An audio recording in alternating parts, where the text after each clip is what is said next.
Have you ever seen these images? These are Indian men from British India in German uniform. They served in the so-called Freies Indien Legion. How was this legion established and why did these men want to fight for the Germans? More about that right now. Hey, welcome back to History Hustle, and if you're new to the channel, make sure to subscribe and hit that notification bell. During the Second World War, around 2.5 million Indian men fought in the British Indian Army in North Africa, Italy and the Far East, but some served for the Axis in either Europe, the Freies Indien Legion, or in East Asia, the Indian National Army.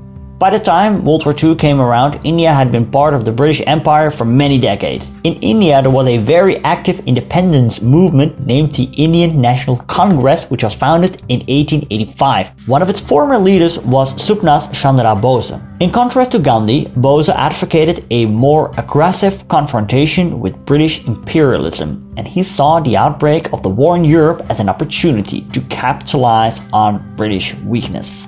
He was already placed under house arrest, but managed to escape in January 1941. Indian independence leader Bose arrived in Berlin some months before Operation Barbarossa took off. Traveling via Afghanistan and the USSR, Chandra Bose arrived in Nazi Germany a few months before Operation Barbarossa started. He met with both Himmler and Hitler, and eventually he convinced them to recruit an army formation of Indian volunteers. Because around the same time, the 3rd Indian Motorized Brigade was captured by Rommel's forces in North Africa. And Bose was offered the opportunity to recruit Indian men in the ranks of the Axis powers. What followed was a 6-month-long intensive recruiting campaign, but most Indians were loyal to the British Empire and they did not want to join the Axis. Yet, some men did join. The prime motivation for Indian POWs was because of anti-British sentiments and their hope to restore an independent India by joining the Axis. Training took place in Frankenburg and at Königsbrück. Mid-1942, they were sworn in. I read that the Italians also raised an Indian army formation. It was a battalion named Battaglione Azad Hindustan, which was later disbanded after a mutiny near the end of 1942. Around the same time, the so-called Freies Indien Legion had reached around 2,000 men and was officially named 950th Indian Infantry Regiment and was part of the German Wehrmacht. It had 3 4-company battalions. It had companies of infantry guns, anti-tank guns, engineers, and a 4th replacement and depot battalion. It was partially motorized and later redesignated as a Panzer Grenadier formation. The maximum size became 4,500. Since India was a multi-religious state, Indians from all backgrounds were in the legion to show a unified India.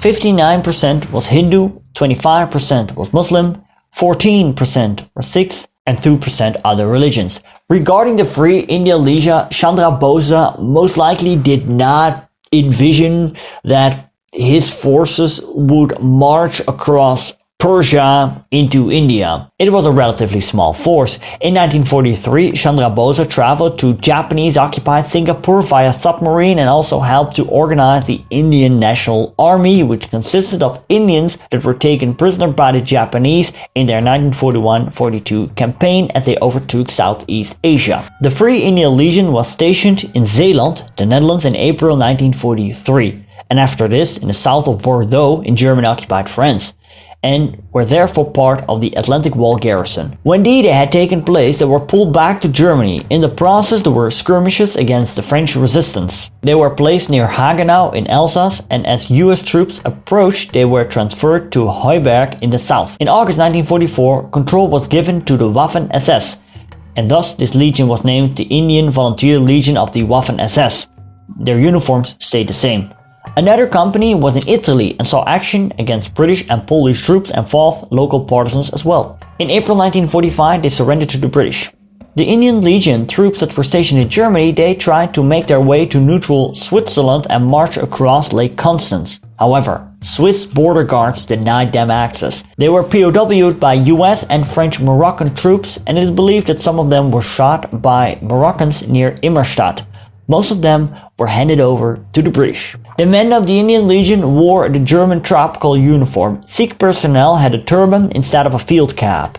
Arm shields were worn on the right sleeve. The legend Freies Indien appeared in black on a white upper strip. Above, horizontal stripes of orange, white and green with superimposed yellow and black tiger leaping diagonally towards the top right corner, the whole outline in black. Indian nationalist Subhas Chandra Bose didn't leave to see an independent India because he sustained severe wounds after a plane crash in Taiwan, and he died in August 1945. The veterans of the Free India Legion were transported back to India.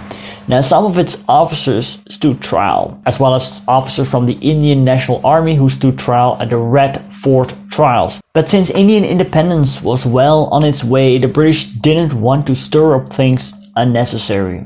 And therefore, most of the Indian veterans that served for the Axis were only lightly or not punished at all. If you want to learn more about non-German volunteers that fought for the Axis, you can click right here.